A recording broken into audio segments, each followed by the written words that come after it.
Welcome to the Seeking Wisdom podcast. Real stories, life lessons with faith at the center. In the name of the Father, Son, and the Holy Spirit. Amen. Come, Holy Spirit.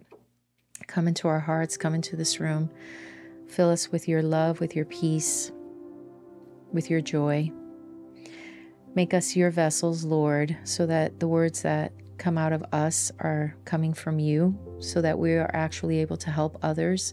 And those who need to listen to this message, may they listen to it with open hearts, and may they receive the graces that they need to receive. May we also be healed through this process and this journey and this conversation. And may everyone who is involved in the production of this podcast be protected from any evil and harm. And I ask for the intercession of the Blessed Mother, Hail Mary, full of grace, the Lord is with thee. Blessed art thou amongst women, and blessed is the fruit of thy womb, Jesus. Holy Mary, Mother of God, pray for us sinners now and at the hour of our death. Amen. Amen. In the name of the Father, and the Son, and the Holy Spirit. Amen. It's so painful when we fall, isn't it? But I'm not just talking about those physical falls. Those hurt a lot. I know from personal experience. No, I'm talking about those emotional falls. You know, when we feel betrayal, loss, disappointment that our lives didn't turn out exactly as we had hoped or planned. Those emotional pitfalls, those are the hardest to climb out of. Getting yourself back up, dusting off, moving forward, it's so much easier said than done. But there's a line in the book of Proverbs, chapter 24, verse 16, and the verse says, "For though the righteous fall 7 times, they rise again." What a powerful reminder that God is always with us, with his hand held wide open to help us rise again and again. In today's episode of the Seeking Wisdom podcast, we're going to dive deep into a remarkable story of resilience and how it is possible to lift ourselves back up again. I'm your host, Joni Marmo, and today I am accompanied by an extraordinary woman who has faced adversity many times, but she's also risen many times with dignity, with gratitude, and grace. She's a celebrated storyteller, content creator. She's worked with top-tier brands, with art institutions, nonprofit organizations, media outlets, and she is charming. She'll captivate you with her wit and her wicked smarts. And I am so grateful to welcome Erica Corsano. My Hi. goodness. Thank you. What an introduction. I feel like I need the tissues already. Like I want to cry about that. That was so beautiful. You made me sound just amazing. I might need to steal that. I might need to steal that for my bio. Well, there you go. But it's true. I wouldn't say anything that's not true. You're remarkable. Well, thank you so much, A, for having me, but B, for doing this. You know, I think we need more people spreading stories that can provide hope. And it's funny, as women, we feel like we need to be these strong, which we are, most of us. We feel like we need to be strong all the time. Yeah. And I found this new superpower that I didn't know was a superpower in a little vulnerability and honesty and sharing. And so you're providing a platform for us to do that, and in turn, hopefully help other people. And so I'm grateful to you. Well, thank you. Thank you for that. I find that you're right. It's it's not just women. I think everybody, we just have to, but especially women, I find that we have to be strong. We have to be Wonder Women and, go out and work, be a great mom, be a great wife, hold the household together. You got to know how to cook. You have to do all these things, right? Yeah. And at the same time, there's no space to just say, I need help. Or be vulnerable. Yeah. Or because when we are, then people look at you like, I don't know what to do with that. Well, Right? I also think it's like a cultural thing. Like I know that you're Cuban, I'm Italian. Yeah. You know, I was brought up not to air my dirty laundry in public. And I still have family members who, when I post something vulnerable on Facebook, will send me a text and say, ooh, did you really want to share that? And I'm like, I did. And we're going to agree to disagree on this. And I think a lot of people grew up with that mentality, and it's hard to unwire that, you know, or rewire that, I should say. And so I get it. And I respect anyone's comfort level when it comes to sharing. Not everyone is all about sharing and caring. It's true. Yeah. But, you know, when I finally learned to share and to ask for help, the response was remarkable. Yeah. You know, so I think women, as you said, were expected to do all these things, and men too, but I'm specifically talking about women right now because that's what I can relate to. We're expected to do all these things and wear all these hats, but then if something bad happens to us, we're supposed to like brush it under the rug, right, and not talk about it. Yeah. And it's in the talking about it that we feel community and empowerment and hopefully hope. Exactly. Know? That's hopefully what we get from this, right? I hope so. And also the lessons, which is the whole premise of this podcast, because a lot of times there's a lot of sharing. Yes. But then, or even in our lives, there's a lot of experiences that we just, because of circumstances, we just have to power through. There's 100%. No time to just, you're in, what is it called? Flight or fight mode? Fight or flight. Yeah. Fight or flight. Yeah. And so, but it is good to like stop yes. and reflect and say, okay, why did this happen? What did I learn? What do I need to learn? And how do I get better? Right. Because that's the path to growth. Well, that's for me the whole point of our existence. Exactly. Like, it's why we're here, you know? Like yeah. As hard as that is to accept. Right. But we're here to like hurt and then learn and then grow and then give. You know? Yeah, because we all want love. That. I forgot love. Love is important. Love is important. Love is important. But it's also about, you know, that part of just our society is all about comfort. We want everything to be comfortable. Yep. And sometimes you have to get comfortable in the discomfort. Yeah. And, you know, 100%. And, you know, the growing pains is actually a real thing. It's a real thing. And so, yeah, but we have to learn from it. We can't just, you know, and power through learn and not from learn. it. Yeah. And to learn from it, like we need to talk about it. Right. And I'm a huge proponent of talking about things, of sharing them, of seeking counsel from whoever your trusted people are, whether it be like a pastor or a priest or whomever. Yeah. Therapist. Exactly. You know, I think it's really brave to talk about things and then ask for help.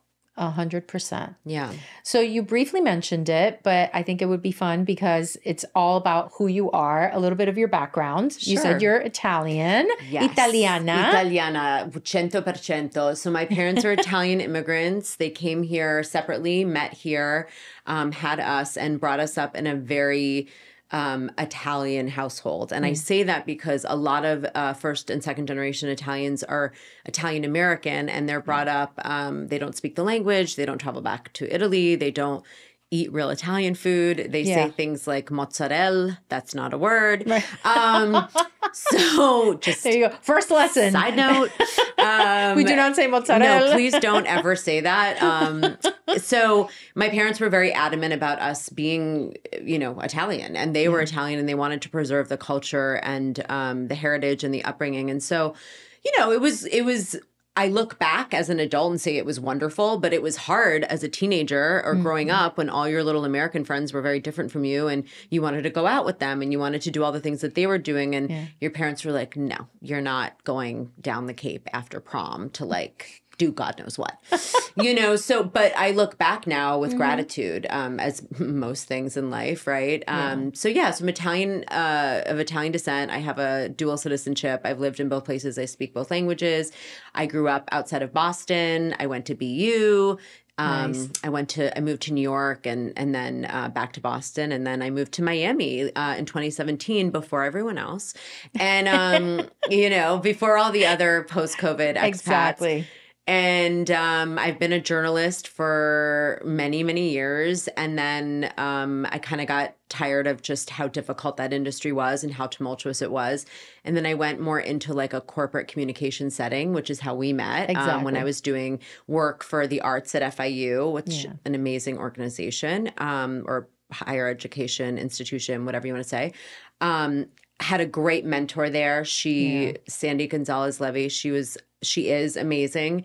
It was kind of like like a refugee camp for out of work journalists. Like there were so many of us who were like, oh my God, camp. like we landed like in a new place, but it was welcome. And she knew that, we knew how to craft stories. Yeah. And so we just needed a little polishing to be on the corporate like comms end of things Yeah, because that's a whole different animal. It's a whole different animal. Yeah. But she knew that if you know how to tell a story, then you can just learn that other stuff. Excuse me. So I had a great time there, and then I ended up in medical communications for a hospital system in South Florida, and that is a whole story. But yeah, I mean that's very different from like the art institution where we met. Yes. To the doctors the medical world. are amazing, but they can be challenging to work with. I also now am randomly but very happily ghostwriting books. That is so cool for women and helping them find their voice and share their wisdom. And I didn't think this was going to be my career. I'm so grateful it is. And it came to me through a really good friend at a time when I really needed a job. And, I had experienced a lot of rejection. So yeah, that's what I do now. That's incredible because, and like you mentioned, it's those surprises and those things that come to you that they're gifts, right? Yeah. Where, I think you labeled it when we spoke before a dark gift, right? So you're going through this dark period. I cannot take credit for that though. Let me tell you whose that is after. Go ahead. Okay. But it's that those things those rejections that you have, all these experiences that you're having, and then all of a sudden, oh, this came to you. Totally. And, and if I recall correctly, you were kind of like, yeah, I don't know if I want to do this ghostwriting thing. You were kind of like. No, I had done it before, and it's hard because you're working with different personalities. You don't know if you're going to vibe. It's so much easier to just write for yourself. Right. But my recent client actually is the one who coined the phrase dark gift. Oh, okay. And she is like an earth angel. She's amazing. I'm writing her memoir. She has lived the most remarkable life, coming to a bookstore near you. But can you share the or like her name yet? Or is that still? I don't think I can yet. Yeah. But basically the story is about grief. Okay. And like just this woman who is bereaved, but not just at the loss of her husband, like in many different ways in her life. And the grief and the attacks and how she had to learn and grow and become a better person because of it. And now she wants to share her story, because it's an amazing story that, I mean, it could literally be like a Netflix like series. It's such a good story. But also because she wants to help other women, but she coined the phrase the dark gift. Oh, okay. When something beautiful, like a gift, comes out of a dark, dark place. Yeah. And I love it. So I love it too. Yeah. When you mentioned it, I was like, oh my gosh, her name's this is Diana. incredible. We just have to say Diana Diana. Thank you, Diana, Thank for you, Diana, coining for that phrase dark gift. Yes. Because it's true. Sometimes in that darkness, and a friend of mine said it this way, like there's like that glimmer, that tiny little light that's trying to come through, right? And so maybe that's the gift. Totally. That you'll always get that in the end. And so going back to your story and how we met, because I remember, so I was on the board of this museum that you were working for. Yes. And the executive director said, hey, I think you should meet because I think you guys would, help each other. And and she was right, because we clicked immediately. Yep, instantly. It was like, kindred spirits. Totally. We had a great time at that lunch. And I remembered that you had told me that you wanted to have like this Italian wedding. Obviously, you're daughter of Italians. And so, of course, why not get married in Italy? Everybody wants to get married in Italy. But that wasn't the case. You didn't end up having your Italian wedding because of the COVID. Little thing called COVID. So what happened? Well, we got married at Coral Gables City Hall because at the time I was still living in Miami. Were you disappointed that you weren't able to have your big wedding? Well, at the time, yes, I was devastated. Well, we had to do the City Hall thing anyway because of like immigration stuff, because my ex is British. But we planned this like amazing Italian wedding in like 18th century, please. That's American. 11th century monastery. Um, things are way older in Italy. Exactly. In this like 11th or 12th century monastery in near in Abruzzo. My family's from Molise. It used to be called Abruzzo Molise. Now it's two different regions. But anywho, Is that north or south? Just for us people that don't know. It's kind of south. Okay. It's 2.5, like 2 hours southeast of Rome. Okay. And we put the deposit down. And I'm like, oh, it was called Santuario Santo Spiritu. Oh my gosh. So, the Holy Spirit. Yeah. And I was like, I felt like it was this divine, anywho, did not happen. And it's funny because in the beginning of COVID, all the Italians were trying to convince us that everything was fine.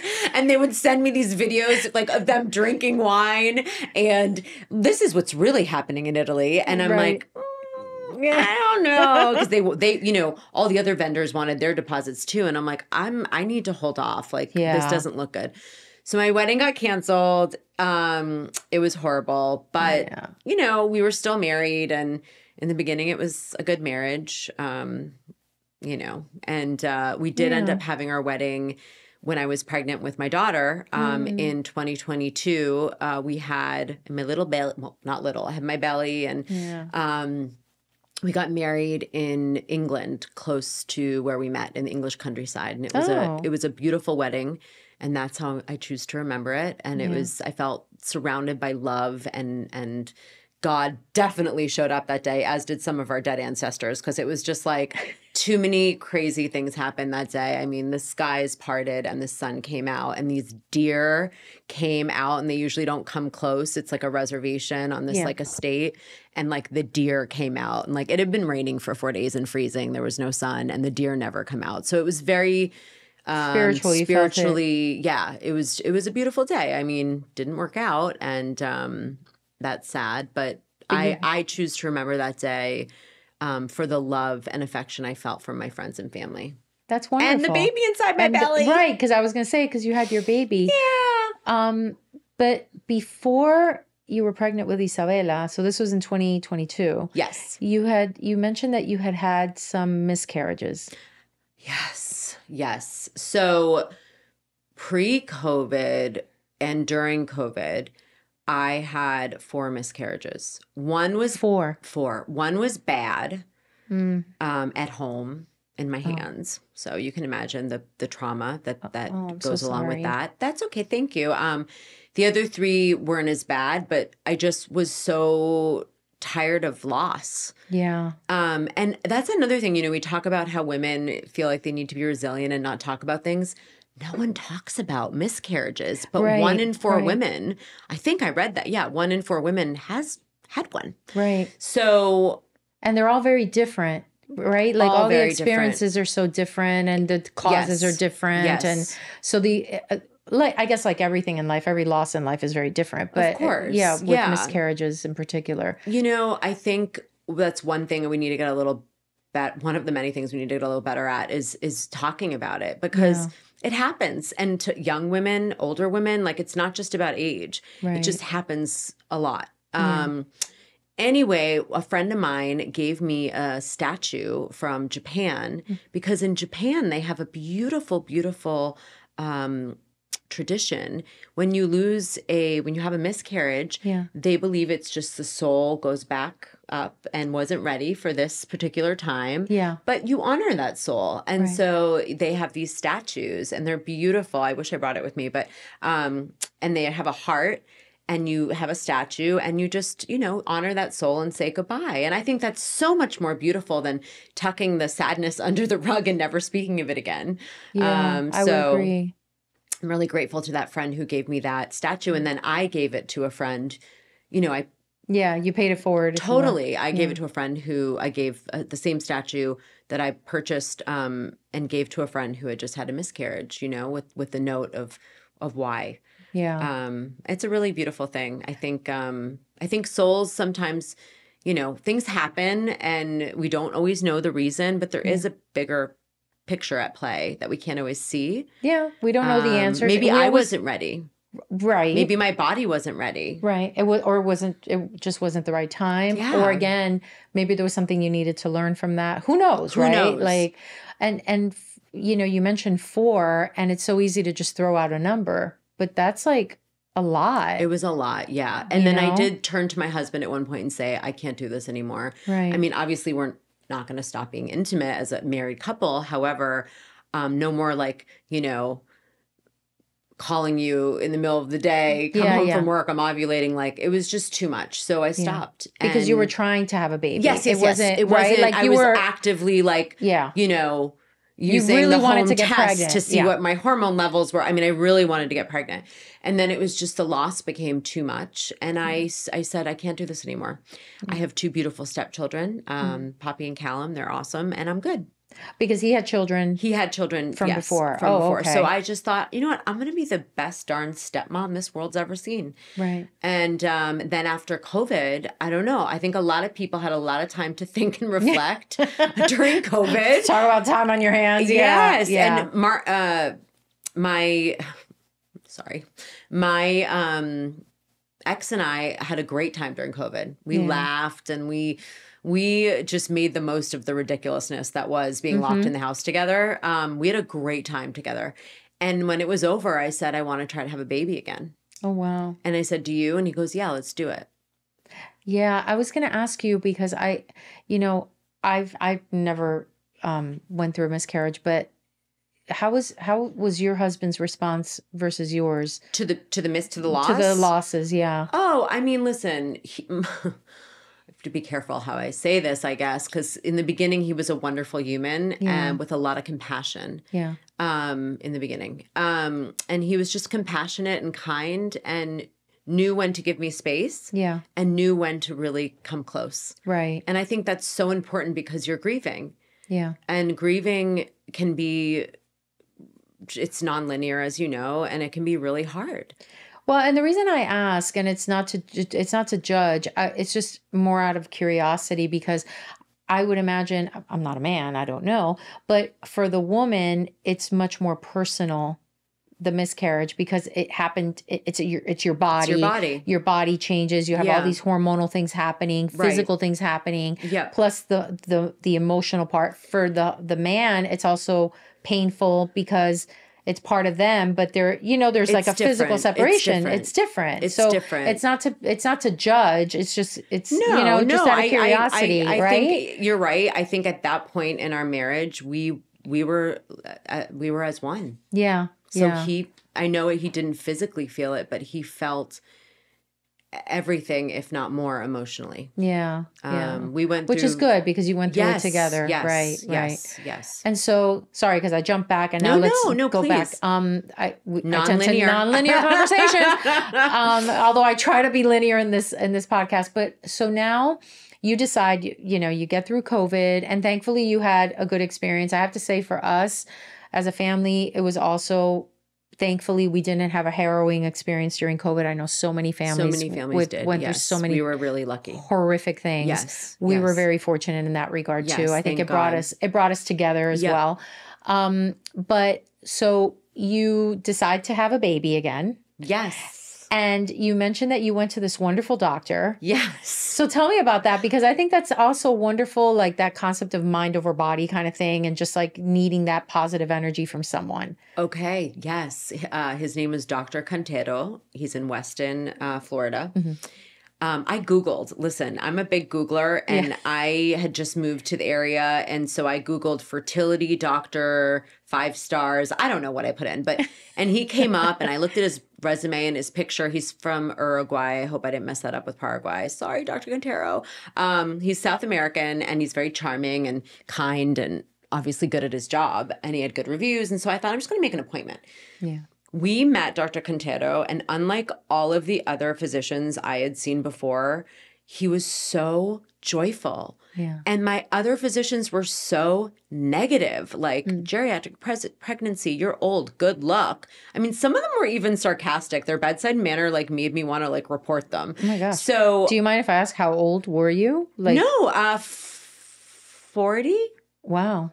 Okay. Not that old. I mean, I was old for. No, it's just the term geriatric. They call it that anything over 35. Right. Is it, or maybe even, anything over 35, I believe, but don't quote me, is a geriatric pregnancy. And it just makes makes you feel terrible. But it was the bedside manner and the negative energy. And I just thought, oh, like, what? And so this man was joyful. And he's like, hello, hello. And he had his like thick, adorable like accent. And kind of jokingly like asked us if we knew how babies were made. And we were like, yeah. And he's like, well, you're going to do a lot of that.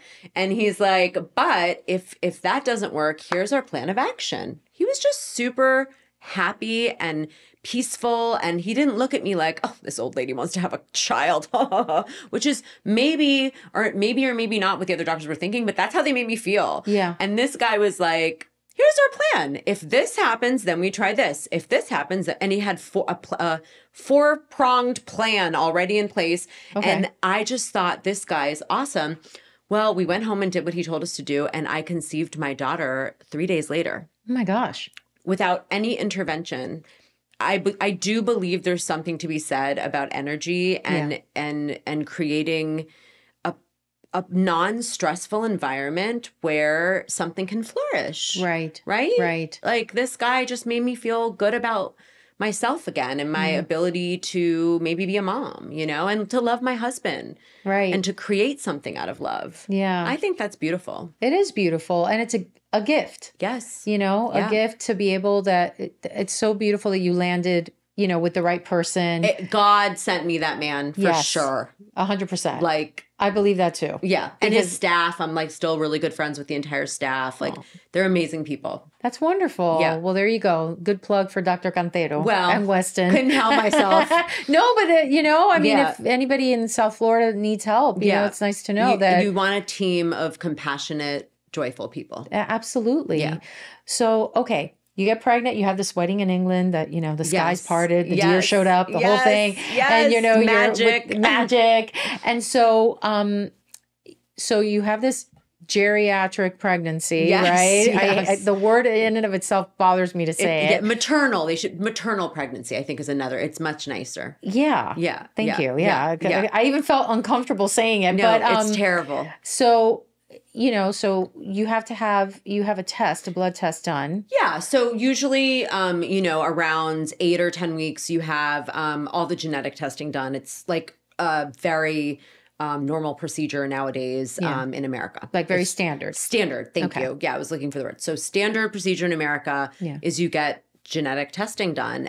Is it by choice or do you? I don't know. I mean, you just had it done. I mean, I'm sure you could say no to it, but who would? Like, wouldn't, I don't know. I would want to know that the baby's healthy and everything's okay. So I went in and they took my blood and I get a call from the doctor and he's like really shocked that they had changed blood transportation companies and my blood had been either mislabeled or misplaced, but he's mortified and he's so sorry and this has never happened in his 25 years of doing this and can you come back and take more blood? I mean, I didn't think anything of it. I went back. I was like, don't worry about it. Like, it's all good, you know? I knew this baby, you know, she was a blessing and whatever the blood work said, but I just didn't think anything of it at the time. Right. So I go back to do the second set of blood work. I'm like, oh, whatevs, ain't no thing. And then I get a call and he's like, I don't know how to tell you this, but Quest Diagnostics had an outage delaying results for expecting mothers. And then I'm thinking that this is weird. Like, what? Okay. And specifically for expectant mothers. It wasn't just like a general outage. It was like a weird, like, I was like, okay. I don't know. So then. You can't make this up. No, you can't make it up. And then I'm starting to think to myself, like, something's up here. Like, what is going on up there? Yeah. Because I felt like something was up. And then I got the results back, and it was a positive for Down syndrome. Wow. And I just was in shock. I mean, I didn't even know really what that meant or how to deal with it. And how far along were you at this point when you found out? Oh. Because between the outage and they lose it. Probably like 17 weeks. Okay. 16 or 17 weeks. Wow. So it had been a while. It had been a while. From the 8-week Also, period. this child, I know now she was orchestrating this up there with God. Like, whatever your belief system is, I'm sorry, this was too much. Like, it was all just too many coincidences for it not to be something. Yeah. Then we started remembering her ultrasounds, and all of her ultrasounds, she covered her face. And the way to diagnose Down syndrome is through, physical, what are they called? Oh my God, my brain, I'm sorry. Characteristics. Yes. Or, through blood work or an amniocentesis. But you can often tell through an ultrasound if a child has Down syndrome through various things, Right. like their almond eyes and their bridge nose. It's so beautiful and perfect. But she always covered her face, and I thought she was playing peekaboo with me. Like, I just thought it was the most darling thing. I'm like, she's so smart already. But I don't know. Maybe it was a coincidence, but my mind just can't, and my soul and my heart just goes, this kid was like, you're not getting rid of me. I'm not going to give you a choice. Right. Because I'm going to just confess, if it were 8 weeks or 10 weeks, I don't know what I would have done. Yeah. In my heart and soul, if it has if the baby has a heartbeat, it whatever's inside you, it's a baby. Yes. And for me, termination that's not It wasn't an option. So that's everyone's entitled to their opinion and to their belief system. That's my belief system. Yeah. So I just feel like she was just like moving all the chess pieces, and I didn't know she was.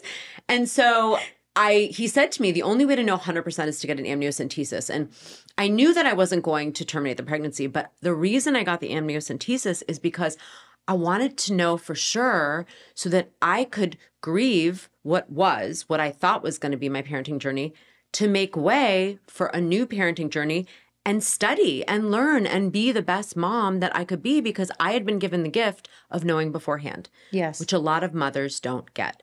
So we did the amniocentesis, and I swear to God, you cannot make this stuff up. And I thought it was my crazy hormones, because hormones will make you a little cuckoo. Yeah.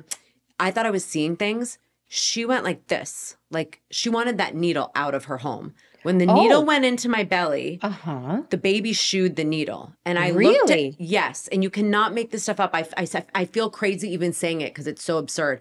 But I looked at the doctor and I go, did you guys see that? And they were like, yeah, isn't that cute? Ha ha ha. But in my mind, I'm thinking, no, this kid is like, she is like, I don't care. Why are you even doing this? Because you're going to keep me. Right. It was just all so surreal. Amniocentesis came back. Yeah.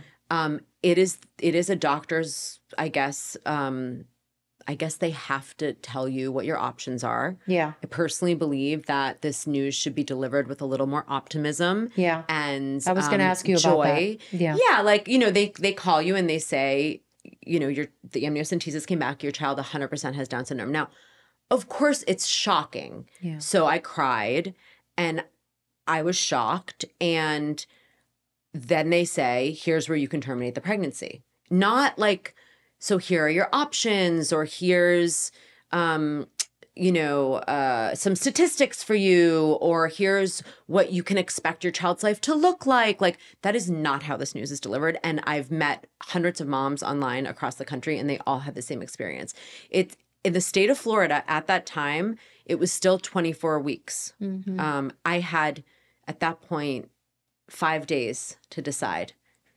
I wasn't terminating the pregnancy, but let's just say I was someone that you were considering. Let's just say, okay, yeah.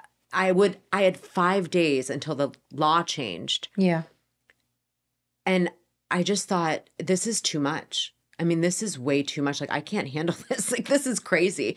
I'm like, why are you telling me this?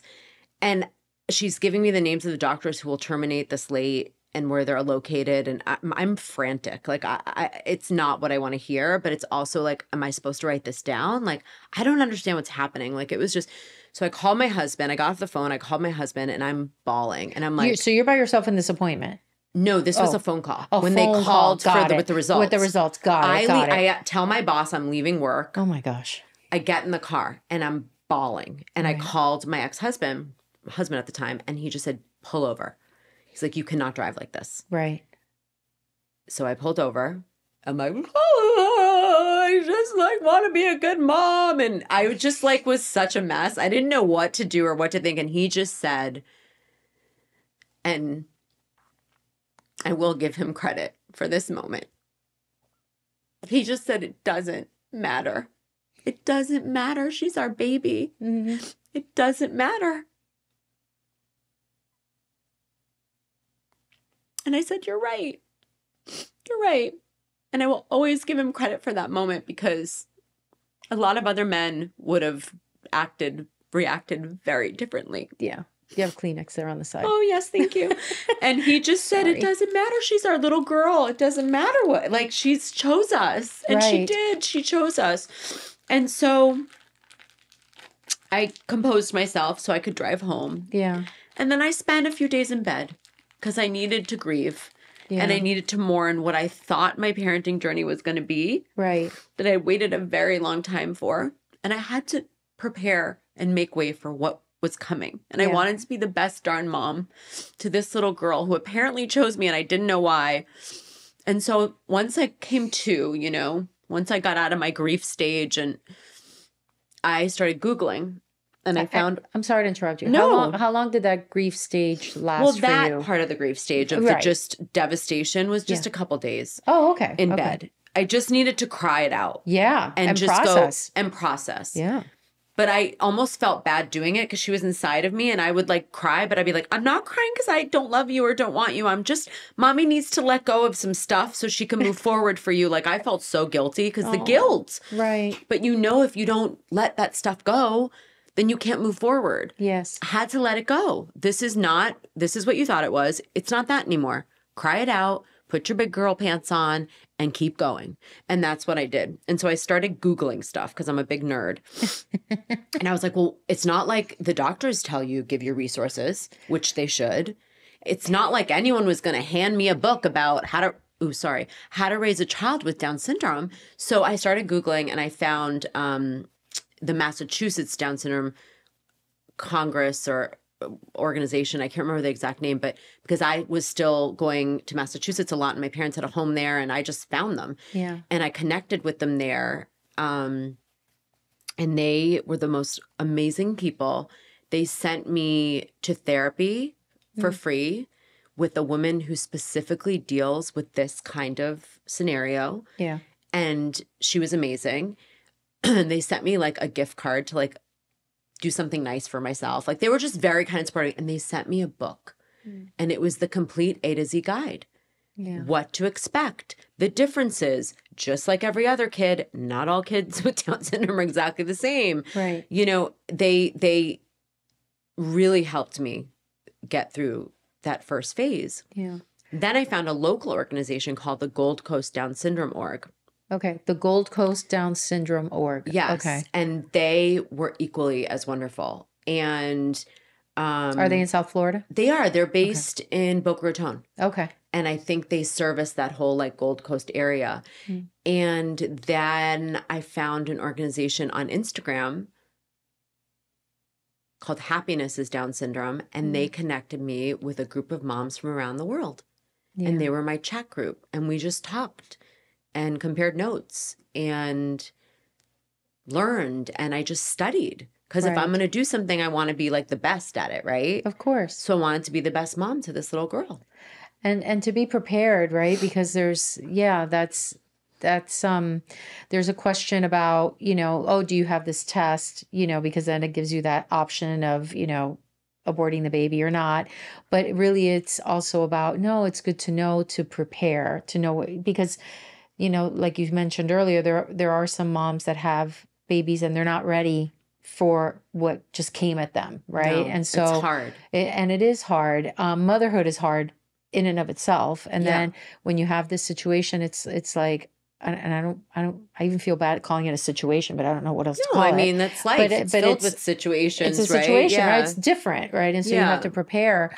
And it's for me, what I'm now listening to you, what I'm just trying to take in and process is, because I've had my series of health issues, and, you know, sometimes, and I have such a huge respect for the medical field because I know nothing about science. No, me too. So, me too. You know, but I do think that, and this is just maybe a reminder for doctors out there who might be listening, that, you know, sometimes in an effort to remove themselves emotionally from what's happening, you know, and be very clinical about what they're saying, it's so painful to hear as a patient. Yes. And, you know, in your case, you get a phone call. And that's the other thing. These types of news should not be given over the phone because you don't know where the person is, what the person's doing. You know what I mean? Like Yeah, I've had I mean, diagnosis given to me over the phone and you're like, I think that you was know. on me, though. I think I said, I just want to know as soon as possible. Call me. But yeah. Do you know what I mean? Of course. Like, I was like, because- just, yeah. But you don't- I hear you. Right? Because you don't know. No. But then at the same time, you don't know if whatever. You're not sure if you're in the right frame of mind or place or whatever to Totally. receive it. And I wasn't. Right. And if it weren't for my husband who said, pull over, God, you know. God knows what would have happened. Right. But I also think that, like, just not even to just tell you, oh, here's where you can terminate the pregnancy, rather than here are the different resources like Dr. Cantero did for you, where he had the 4-prong approach on the different ways of, you know, trying to get pregnant, you know, and I think that that makes such a difference because, you know, in your case, again, why we're talking, why I had this, you know, incredible intro about you is because your personality, you're strong enough to be able to, like, you know, when you had the support system, you said, okay, I'm going to pause. I'm going to give myself that time, which also I think is important for all of us to recognize. And I say this all the time. It's important to just stop and be. Yeah. We just have to be just in this crazy insanity world of go, go, go, go, go, do. You're not worthy if you don't have 12 checklists and you check everything off. No, sometimes, you know what? It's okay to be in the sadness. Yeah. It's okay to grieve. It's okay. In your case, you were in bed, you said, for 2 days, to just grieve it, let it out, cry. But then at some point, you have to have that, find that power within you. Yeah. To then just say, okay, wipe it off, take a shower if you need to, whatever it is. And then you have things to do. And you have things to do, right? But it is okay. I think sometimes we jump into let's just keep powering through. Yeah. And we ignore the stopping and 100%. and the grieving. That's what most people do. Yeah. And then again, we don't learn. We don't grow. No. We just power through, and then we keep stumbling over the same block. So I give you credit for just managing that the way that you did. Thank you. I mean, because it helped. I think it helped you. I think it did. And I also had like a woman I called. She has a daughter with Down syndrome. She's the only person I knew who had a kid with Down syndrome. Yeah. And she was my second call. And I said, hi. And I was hysterically crying. And I said, I'm so sorry I'm crying. Because I thought that crying would be offensive to her. Right. Because I'm crying. Meanwhile, she has this awesome kid. Yeah. And I said, she said, it's okay. She goes, I've been where you're at. She goes, and what I want you to know, and you're not going to feel it now, you've just entered, there's a reason they call us the lucky few. You've just entered this club. You've just become a member of a club that you didn't even know you wanted to be a member of. And it's the best club on earth. And I just said, thank you, you know. And she's right. Yeah. The lucky few, we are this club, and our kids show us life through this lens that we forget to look through. We forget to look through that lens. And our kids, they remind us to look through that lens. And not just to our kids and to each other, but like to humankind. Like, you know, like just remember why we're here. You know, in some tribes, I've read that kids with Down syndrome were considered deities because they were the highest evolution of a soul. Really? And they come back with no ego. And I just think that's the most beautiful thing, you know?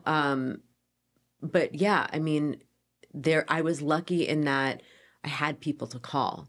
Yeah. And if you don't have someone to call, because some people don't, then you know what? Find me, call me, I'll talk to you. You know what I mean? There are organizations that you can reach out to and they will help you. But yeah, you're right. There should be some kind of packet that tells you all the options, no politics, no sides. Yeah. Just these are your options. Right. Should you choose this one? Here are some organizations that can help you. Should you go choose this, then here are some organizations that can help you.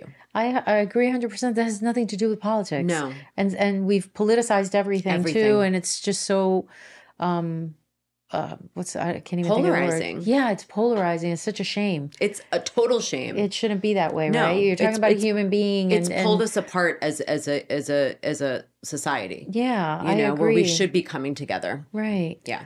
Well, so you're part of this lucky few. I love Yes. that. I had Yeah. never heard of The that. lucky few. That's amazing. And so you're going through this journey. You have the baby, Mm-hmm. and then what happens then? Was she born at the 9 months? Was she So born she early, or? was, I had a condition where I had too much amniotic fluid. She wasn't swallowing and recycling it. So Oh. I literally looked like I was having 5 kids. I mean, people come up to me like, oh, how many? I'm like, just the one. Oh, wow. I was big. And then I was on bed rest. Yeah. Meanwhile, no, that hadn't happened yet. Sorry, I'm thinking of the timeline. So I was on bed rest at the end. I was huge. We knew I had to have a C-section because it was too dangerous for me to give birth. And so I had my C-section on September 2nd, 2022. And I remember I did it at Memorial because it's attached to Joe D. Yes. Joe DiMaggio, which is an amazing place. I'm obsessed with them. I didn't want them to take her in an ambulance anywhere. Right. And if I had given birth at the hospital that I worked at, they would have taken her in an ambulance to An ICU with it. an ICU. Well, they had a NICU, but she needed specialty care. She needed surgery on her intestines to attach her intestines to her stomach. She needed like a very specific set of like. And did you know this people. while you were pregnant? Yes. Oh, okay. And that's the other reason when we did the amniocentesis, it was also under ultrasounds. We were able to see stuff that, so I knew that she had duodenal atresia, which is her intestines weren't connected to her stomach because the blood wasn't flowing. Okay. So I knew that on day 3 of her life, a surgeon was going to fix that. And I wanted the best people possible. So I chose Memorial to give birth and Joe DiMaggio Children's Hospital in Hollywood. She was born in Hollywood, Florida. And Florida. I know. You would think with her divaness, it was the other Hollywood, but no, Florida. Hollywood, Florida. Very fitting of my child. And no ego. Well, I don't know. I think my child must be a hybrid or something because she's a little sassy girl, and I'm proud of her for it. It's going to serve her well in life. But so I knew that there was going to be surgeries and NICU time, and it was a lot. Yeah. At the time, again, my husband was amazing. He came with me to the NICU when he wasn't working. I went every day. Our little girl was like this sweet doll hooked up to all these machines. And I still get PTSD when I hear the beeping noise of like hospital machines. Yeah. But I spoke to her every day. She was so sassy. She had such a personality. I mean, on day 1, she was just full of life. And all the nurses wanted to be on her, team. And we got through it, but we prayed. We asked for prayers. We asked for...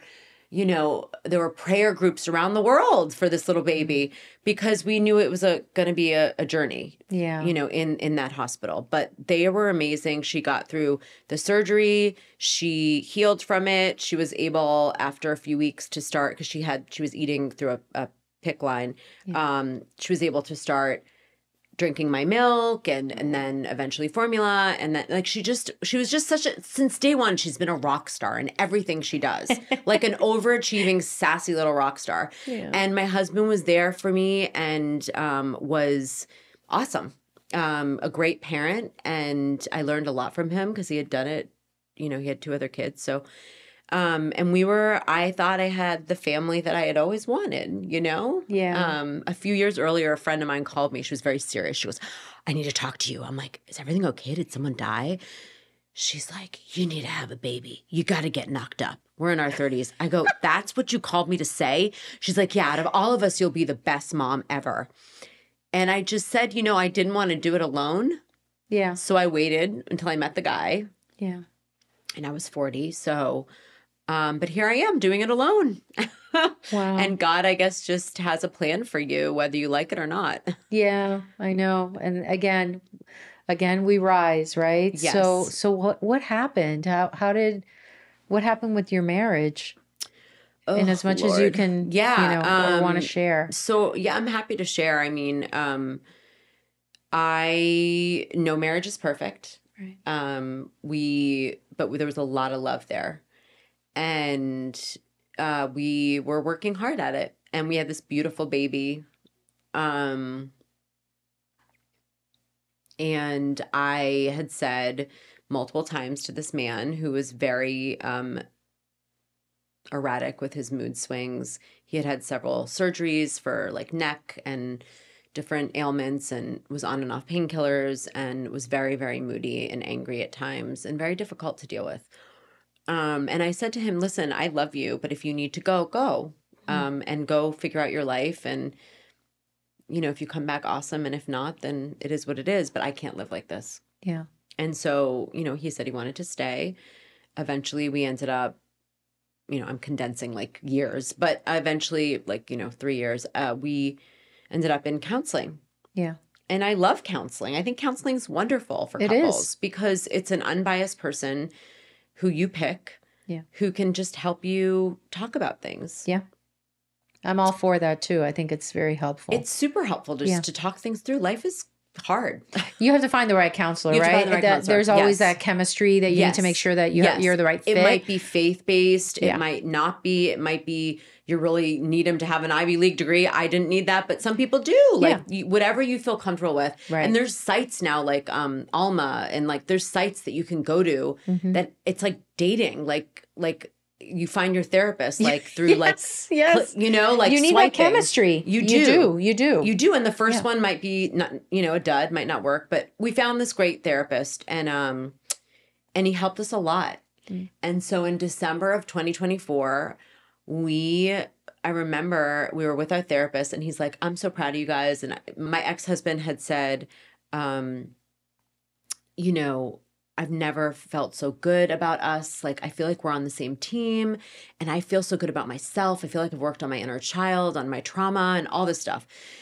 And I was so happy. We were emotionally on the same page. We were intimately on the same page. You know, as far as intimacy goes, we were doing great.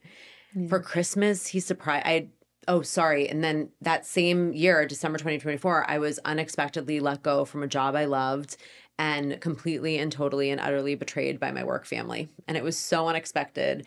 These were women who I told my deepest, darkest secrets to. They were my work family and they betrayed me and hurt me. And it was a really tough time. It's incredible. You're going through.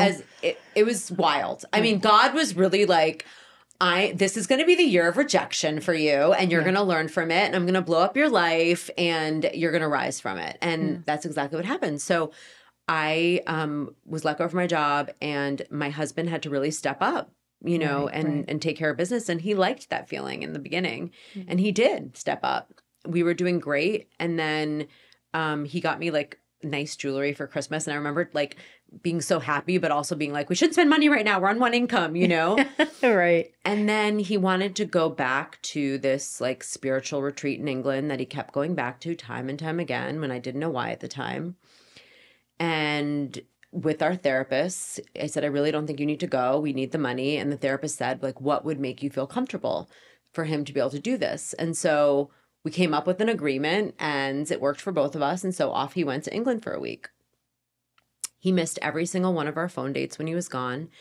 And I didn't hear from him the whole week. And he got back and he was a completely different person. What I know now is that there was another woman. And he met her 2 years ago at one of these spiritual retreats. I don't know if it was physical, but it was definitely emotional betrayal, which sometimes can be worse. Yeah.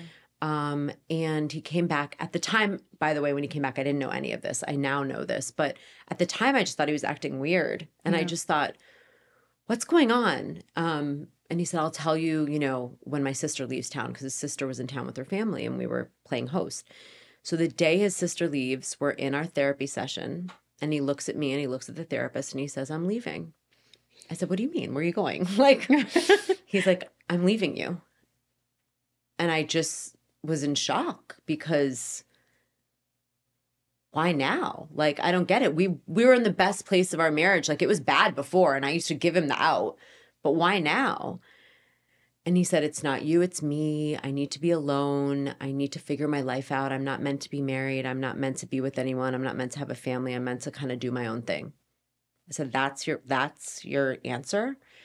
The therapist was in shock. I mean, we were like his star clients, you know, but I'm not the type of person that's going to beg you to stay. Yeah. So I said, all right, you want to leave? There's the door. Got a mediator. set up the appointment. We did 4 sessions in a row or 3 sessions in a row, filed. We were literally the quickest divorce Florida's ever seen. Mm-hmm. I'm not waiting around with someone who doesn't want to be with me. Yeah. So we got divorced, but I said to him, so in the divorce, there was a co-parenting agreement, right? Yeah. So you're going to do X, Y, and Z. I'm going to do X, Y, and Z. You're going to see Isabella on these days, like, whatever. I said to him, please don't quit your job until I find a new job because we're on your insurance. Okay. He's staying at his friend's house. I come home one day and I just got this weird feeling. And I woke up in the middle of the night and I opened all the closets and all his stuff was gone. He had left and he quit his job and he went to Switzerland. Oh my God. And I just, again, was in shock. He lied and said he was at a friend's house. This is his girlfriend. Oh, I'm at a friend's house. She took me in while I figure out what I want to do. And I'm like, but why'd you leave me? I get, we're divorced, but you left your daughter and we don't have insurance and we made an agreement. Well, I don't know what he said. He always had an answer for everything and he always played the victim and he always projected and he was an avoidant and it is what it is. So I just basically was like, what am I going to do? Here I am. I don't have a job. Yeah. I don't have insurance. My child has special medical needs. I don't know how I'm going to pay the mortgage payment next month. Like I literally didn't know what I was going to do. And, what did you do? I interviewed for a lot of jobs. Mm-hmm. I went on Medicaid. Okay. I was like, this is not beneath me. I paid into the system my whole life. I need help. Yeah. I started asking for help is what I did. Right. And that was really hard for me. Really hard for me. I've never been that person. I've always done everything myself. I've always landed on my feet.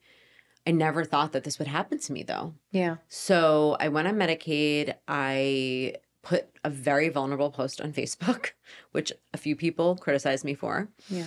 But I just said, this is what happened. I need help.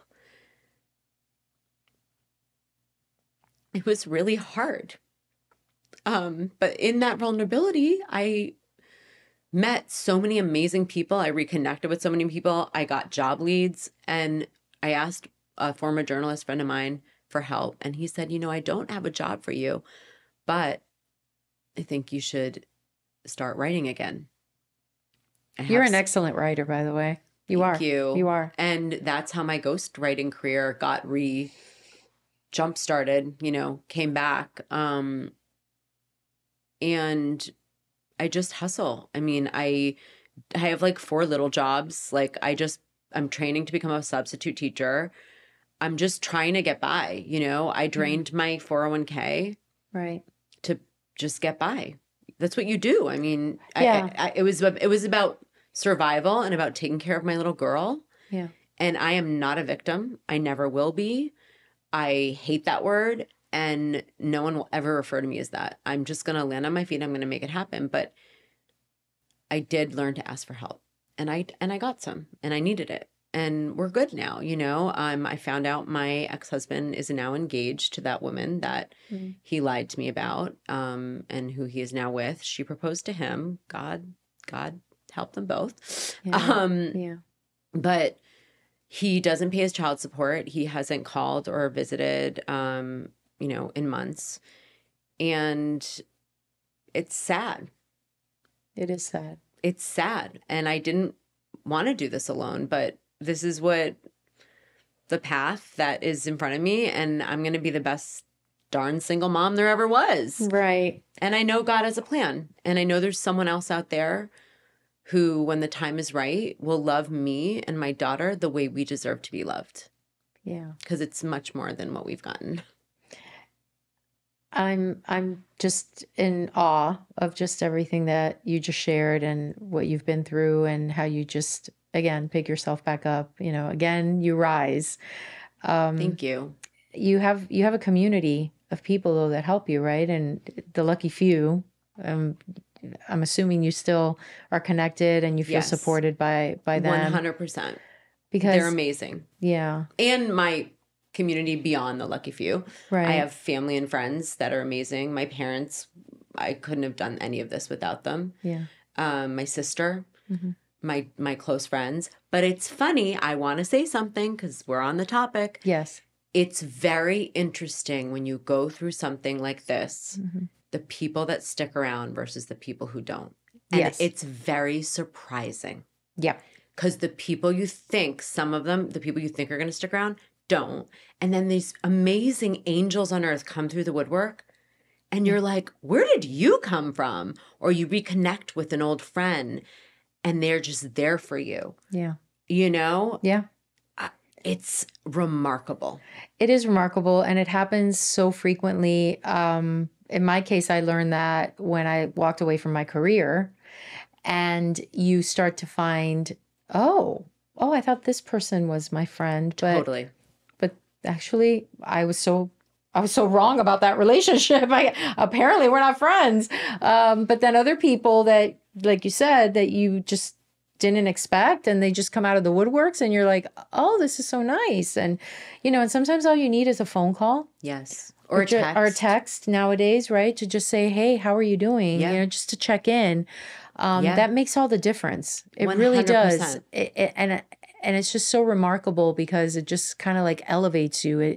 It helps, keep you going.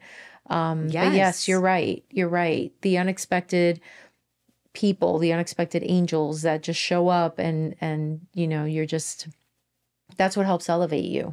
And that's part of what this is all about too. 100%. I think when we spoke originally, we kept making these like running references, and we both joked that we don't run. It's so funny. So I'm going to make another running reference, but it's like those little cups of water when you're like running a marathon. Yeah. Those texts and calls and Facebook posts or forwards on Instagram, those are those little cups of water, and you need them to keep going. Yes. On this marathon. And so I'm so grateful to all the people who, expect it or not, like showed up for me. Yeah. And to those who didn't, you're no longer part of my life, or your picture's not on my fridge. Right. Or you know what? It is what it is. Or it is what it is, totally. Right? And your path went this way and mine went that way. And God bless you. And love and light and all that jazz. Exactly. But your picture's not on the refrigerator. But your picture's no longer in my collage on the fridge. I took it down. Just so you know. Just so you know. Wish you well, but you're not on the fridge anymore. Love and light, you lost your spot in the fridge. So you mentioned something, and I believe it was the lady that told you that you were part of the lucky few. Yes. That said, or you learned through that conversation, and I'm trying to connect the dots here, that you learn when you have a baby with Down syndrome, that you learn to see life through there's like a different lens. Yes. So talk to me about that. Sure. Yeah. I mean, it's how do you see life differently now, I guess is what I'm trying to say. It's so interesting. Well, first of all, I want to say, like, just clear up some like misconceptions.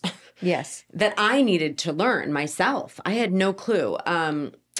So not all kids with Down syndrome are happy.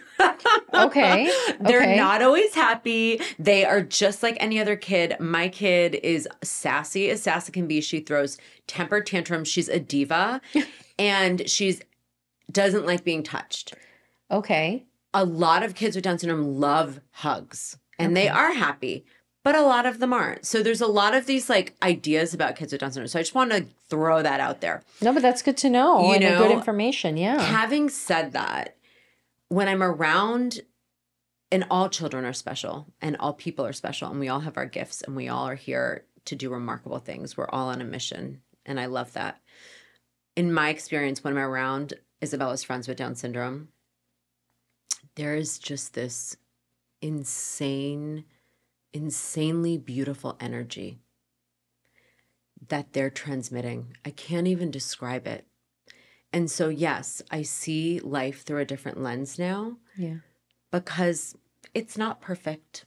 And maybe they don't fit into the mold of what society thinks is beautiful or perfect or, I don't know. But in my world, these kids are perfect. Yeah. And they are smart and they are brave and they are funny and they are sassy and they have their own little personalities just like any other little kid. But we celebrate things a little differently. We celebrate milestones differently because they mean different things to us. And what do you mean by that? So, okay. most kids with Down syndrome will have speech delays or developmental delays or physical delays, or not. The Down syndrome community doesn't like me using the word spectrum because that's the autistic community's word, but for me, it is a spectrum. Mm-hmm. Different abilities, different aptitudes, just like other kids. Some kids are very high functioning, some are not. One child might be really great at speech, but not so good at OT, fine motor skills. We're all, just like every other kid, like kids are on a journey, right? Yeah. And you have to give them what they need and celebrate their wins. So we had therapy. We just finished because Isabella's starting school, but we had OT, PT, occupational therapy, physical therapy, OT, PT, speech therapy, feeding therapy, and something called ITDS, which was a remarkable human being who came and incorporated all of it with play. Okay. They were all remarkable human beings. We were really lucky. Not everyone has access to care like this, and not everyone gets as lucky with their care team. I had a kick butt care team. Isabella did. Mm-hmm. But then I also implemented all of that stuff they taught me because an hour a day isn't going to do it. You need to look and learn and implement it. Anyway, in her room, we have up on the wall goals. Mm-hmm. Goals for any kid can take different amounts of time, but for a child with developmental delays, it can take a longer amount of time. Right. So I decided that we weren't just going to have the goals up on the wall. We were also going to have achievements, because just because they didn't meet the goal of saying hello and waving in the time that you thought they were going to, maybe they met another goal, like climbing down steps by themselves, or saying mama, which was like the best thing ever, by the way, or eating a new texture, or really getting great with their fine motor skills, or any little achievement deserves a place on the board. That may not have been a goal. Right. But it was an achievement. So let's celebrate those. Yeah. I even forget what the question was. I don't even know the question either. But I love that too. If you think about it, shouldn't we even apply that to ourselves? Yes. We're so goal driven in our society, and we write, at least I do, OCD. Well, I'm not OCD, but total type A. I'm OCD. But very I'm very linear in that regard, very organized. And so you set all these goals for yourselves, and you give yourself a really hard time. Yeah. And then, but sometimes, to your point, you may have accomplished something that was not on this list because it wasn't planned, because for whatever reason you didn't think of it when you wrote the dang list. But then still you accomplished it. Yeah. So why not acknowledge, you know what? I didn't do this, but I got this done. Yeah. And sometimes we beat ourselves up. Yes, all the time. For the failure of not getting everything done, but we forget what we did do. So I love that. And I love that you did that for Isabella. Thank you. And I think parents should do that. Everybody should do it. Yeah, we should all have on our wall goals and then achievements. It's like a fluid list, Yes, of things that we accomplished. Listen, sometimes just getting dressed in the morning is an achievement. Girl, getting up in the morning and just smiling and saying, thank you, Lord, that alone. Every morning, we do gratitude lists every morning, and every night I pray over Isabella, and I just thank God for sending me this earth angel. And I just pray that, I would love it if she would speak tomorrow, but whenever she speaks, she speaks. Yeah. If she doesn't, she doesn't. We'll figure out, we communicate just fine. Yeah. I thank God every day, and I just ask God to help her beautiful little brain develop in the way that it's supposed to, so that she can do what she was sent here to do. Right. And are you getting the support that you need? Because she has a great team, but are you getting the support that you need? Yes, I am. There's always days where I could use a little more help because it's hard. Yeah. All the single moms out there, all moms are amazing, but now that I know what it is to be a single mom, wow, I'm just so impressed with all the moms, and the dads, but especially when you're doing it alone, it's a different layer of everything. Yeah. But I have a great family. My sister's great. Family, how they are, right? My big, fat, crazy Italian family. It's we love each other and we hate each other, and it's messy and it's crazy, but there's nothing but love in the heart of it all. Yeah. I have some incredible friends, and I'm making I've asked God to send me more friends. Yeah. And so I'm making more connections with people in my area, professionally. So I'm really lucky. There are people that have been in my life a long time, and then those that dropped off, and that's fine. And then there are these new people coming into my life. And when you're an adult, like a middle-aged adult, like it's not easy to make friends. And usually everything's in its place. So I feel really lucky that I've made new friends, especially with in Gold Coast. The moms are awesome. Like they're That's just great. like fierce mama bears, you know? Yeah. So yeah, the only reason I hesitate is because there are days when I wake up and I'm tired and I'm like, how am I going to do this? Mm-hmm. And I get mad that he left. But I don't want him. Right. And I have her, you know? Yeah. And I won. Winning, like I got the greatest gift of all. Yeah. And I read something on Instagram the other day, and you know, these little silly quotes, they can be really poignant. And it said something, I might like look it up because I don't want to mess it up, but it was really helpful. It said, how lovely it is that picking the wrong partner still led to the perfect child. Mm. Yeah. You know, like I literally have the best kid. Right. And she is why I can do this every day. Sorry. No, don't apologize. She's your purpose. She is. She's the, you know, the gasoline of your car. You know what I mean? Like she's keeping you going. So on those days, because I get tired easily, because I have narcolepsy, and I get tired really easily. So on those days when I didn't think exhaustion could get any worse. Yeah. And then it does. Right. And I wake up and I have a good cry. And I ask God to just alchemize any negativity and to replace it with peace and joy and energy. And I do that daily. It's like a ritual because you got to get it out of your system, you know? Yes.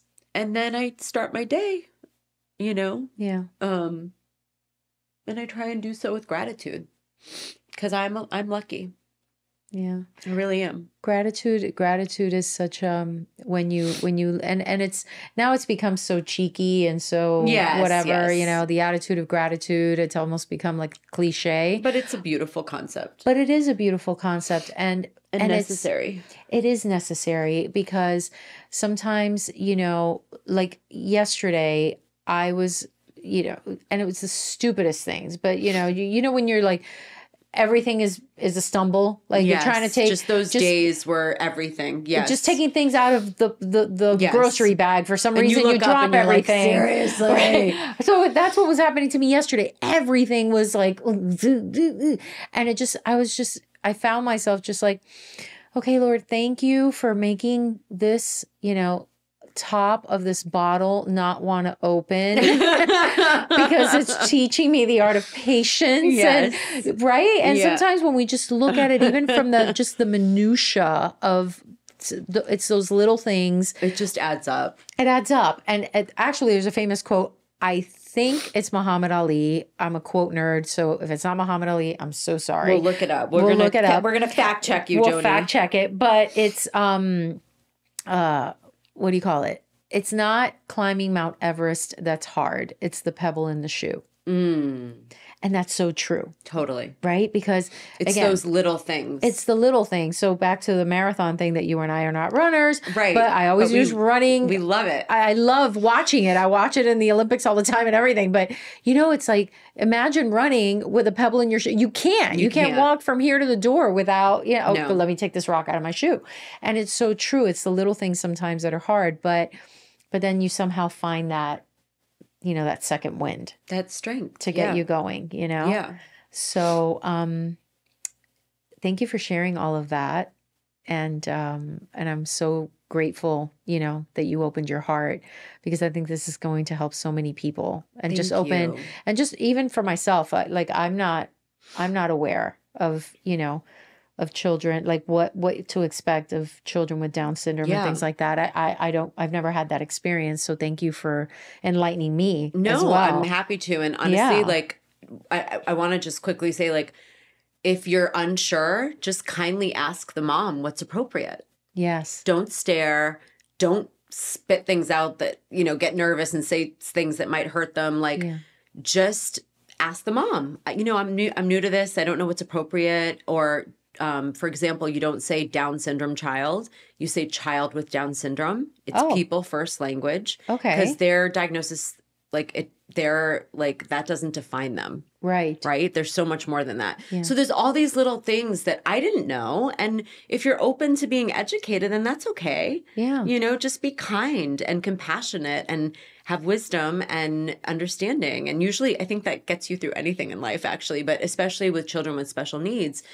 One of the things that I want to do when I get a little bit more on my feet, which I know we're getting there, is I want to I'm going to write a book, and I hopefully, can publish that book, but I want to start a nonprofit called Pom Poms Players. Mm-hmm. And this is a safe place for children with special needs, Down syndrome and autism, to explore an interest. Maybe it's horseback riding. Maybe it's gymnastics. Maybe it's fashion design. Maybe it's cooking. But we'll have these events and kids can explore. And if they connect with something, then we'll pair them with a mentor. Yeah. So that they can have a safe place to develop this skill. And then eventually they can go to like a mainstream place or anywhere they want. The other aspect of this is that I have this amazing woman who is trained in, basically how to make an environment more inclusive. A lot of these places I've found, they want to be inclusive. They don't know what it means to be inclusive. And so they are not inclusive. And so, you know what? Reach out to us, fill out a form, and we will send you someone who will teach you and your team how to be inclusive. Little things you wouldn't have even thought of. And it's not your fault. Right. Right? Yeah, because you don't know. But I love what you just said because it's so true. Like, just ask the mom. It's okay, to say, I don't know what to do. Yes. How do I handle this? Yes. What do I say? Yes. And I think it happens to all of us in varying degrees of, what do you say to someone who just lost their spouse? What do you say to someone who just got a cancer diagnosis? We don't know. Yeah. And I think sometimes it's better to say, I'm so sorry.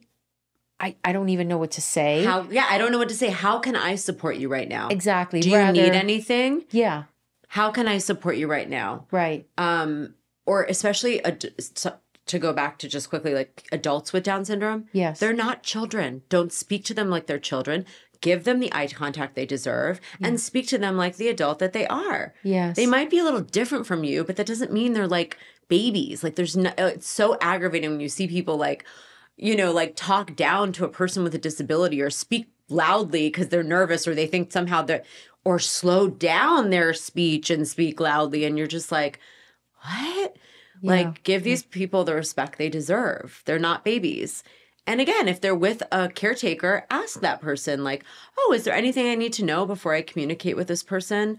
Yeah. Just be kind and curious. Yes, I love that. I love that because it's so true. I think sometimes in an effort to, we overcompensate. We overcompensate and we make blunders. Yes. Right? Because we're trying to I don't know what to do here. I'm uncomfortable. I'm just blah, blah, blah, and you just say something stupid and it's unintentional. No, you have the best intentions. You have the best intentions, but I love that practical advice of just ask, how do I handle this situation? Kind and curious. Kind and curious. I love that. Kind and curious. So speaking of all this advice and everything else, it is a Seeking Wisdom podcast. So out of all of this journey that you've been through, what would you say has been like your greatest lesson? Oh my gosh, that's such a big question. Yeah, I know. And I like to talk. Surprised you asked me that question. We could be here for hours. No, I will condense it and I will choose my favorites. How's that? There's a strength within all of us that we have no idea is even there.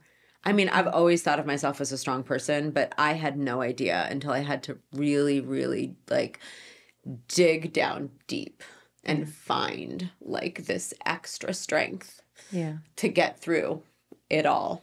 And I'm proud of that. So strength, it's always in there. You just got to dig in and find it. I think there are people who I will agree to disagree with on this, but I think vulnerability can be a superpower. Yeah. And just I think that just art of letting go and letting, you know, the Holy Spirit, God, the universe, whatever you believe in, guide you, and letting go of that need to control everything, because it's going to serve you whatever you do. Life, I always knew life was unexpected and there were twists and turns. I had no idea my life was going to become a telenovela. And it did. And you were the protagonist. Literally, I always wanted to be a star of something. There you go. Here we are. Just to give yourself space and grace and laughter and just to be grateful for what you do have, you know? Those are all the things I've learned. And I'm still learning. Right. And I'm still angry. And I'm learning how to learning how to process anger in a healthy way. Yeah. I hate anger. I don't like how it feels. Right. Ew, yuck. I don't like it. Go away. Yeah. But it's real. Right. And if you don't process it, it will manifest in horrible ways. Right. So find your way. Yeah. For me, I like boxing classes. There you go. You're able to punch it out. I like punching it out, but you have to feel it. Yeah. You have to feel everything. And a lot of people don't want to feel anything. Yeah, right. You want to just like repress and push it down and make. And then you'll have some kind of like major breakdown. Or it's going to, like you said, or it's going to manifest itself in other ways. Sickness, whatever. Exactly. So you got to feel all the feels, as the kids say. Yeah. And process and grow and learn and go. So those are that's the cliff notes. Right. Those are the cliff's notes of what I've learned. Yeah. Yeah. You got to let it go. And quick question, because I meant to ask. Okay, so you call Isabella Pom Pom. So tell me about Pom Pom. Oh, yeah, that's a really good story. Thank you for asking. Yeah. So because I had so many miscarriages, when I was told I was pregnant, I was like, yeah, right. Okay, let's see if this one sticks. Like I was very sort of like, I think I was protecting my feelings, to be honest with you. And the sarcasm is how I process sometimes and deal. It was a defense mechanism. It totally was. Yeah, and so I was like, how big is it? And he's like, well, it's like the size of a pomegranate seed. And I was like, okay, Pom Pom, let's see if you stick. I was super like irreverent and like sarcastic. And then people started calling my belly Pom Pom. So everybody knew this beautiful child growing in my belly is Pom Pom. So then when she was born, it was Pom Pom. Oh. She doesn't like it. She's like, I am way too sophisticated for that. My name's Isabella. Like, she doesn't respond to Pom Pom. She'll look at you if you say Isabella, but everyone calls her Pom Pom, and it's cute. And so Pom Pom's Players and my book, which will come soon once I finish ghostwriting these two wonderful books for these two wonderful ladies, Raising Pom Pom. Yes. Is the story of us and our little two-woman family, two-person family. I love it. It's and beautiful. Big family, an extended family. Yeah. Yeah. And community and, and again, you mentioned it again. And I just want to bring it up again because this is part of what I'm trying to build here with Seeking Wisdom is community. Yes. I feel like because of technology and, COVID didn't help, we've just become so isolated, and social media, I think has made us more antisocial. And so it's a beautiful thing to have the family, like you said, and the community. Yes. And so I think that that's also been what's been, able to help you. Well, and the opportunities like us. this, again, I said it when we first got here, but thank you for creating a platform for people to tell their stories and to share wisdom and to seek wisdom. Yes. And to connect, Yes. I think it's beautiful. Amen. Amen. Thank you. Thank you so Thank much. you. You're Thank awesome. you. No, you're awesome. No, you are. No, we could you do this are. all day. We could be here all day. I love it. And so remember, you are not alone. Let's go out and seek wisdom together.